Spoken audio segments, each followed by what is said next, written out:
Non, d'abord, nous ne dirons pas que les décideurs ne comprennent pas, disons, l'importance des questions de souveraineté. Cela ne veut pas dire cela. Je pense que dans le contexte de la réunion de Paris, les chefs d'État en difficulté dans un pays ou en difficulté, et comme je l'ai dit récemment, nous avons mal travaillé, il faut avoir le courage de le dire. Nous avons mal travaillé, nous sommes incapables de mobiliser suffisamment les ressources sur tout le continent.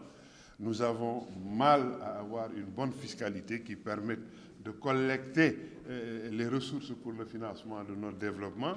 Et évidemment, c'est dans ce contexte qu'ils sont allés rechercher de l'aide auprès de partenaires extérieurs, mais également de partenaires qui nous appartiennent. Il ne faut pas qu'on l'oublie toujours, le Fonds monétaire et la Banque mondiale sont des institutions qui nous appartiennent également.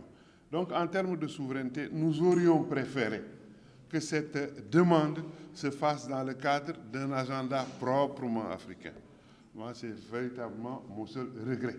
Et donc, c'est la connexion avec le RASA, c'est que ça montre effectivement que nous avons raison depuis longtemps de nous battre sur des questions de souveraineté et de consacrer ce numéro 1 à la question de la souveraineté. Tous les pays développés se sont d'abord battus pour asseoir une souveraineté sur les leviers qui fondent vraiment le développement. La souveraineté sur la production, la souveraineté sur les marchés, la souveraineté sur son système bancaire et son système financier, la souveraineté en matière de sciences et de technologie, la souveraineté en matière de maintenance, plus les souverainetés populaires. Donc il y a une véritable connexion et une légitimité, à notre avis, du combat que nous menons. Ce qu'il y a en plus à préciser simplement, c'est que se battre pour sa souveraineté, ce n'est pas militer pour une rupture dans les politiques de coopération. Notre volonté n'est pas de rompre avec le reste du monde, mais d'être maître de la décision sur les questions qui importent pour l'Afrique. Notre rapport arrive au moment où il existe une multitude de rapports sur l'Afrique. Nous n'avons jamais dit, nous ne dirons jamais que ces rapports sont mauvais. Mais ces rapports sont insuffisants ou ne nous donnent pas assez satisfaction ou n'abordent pas les questions que nous pensons sur lesquelles devoir travailler pour émanciper les Africains sur le continent.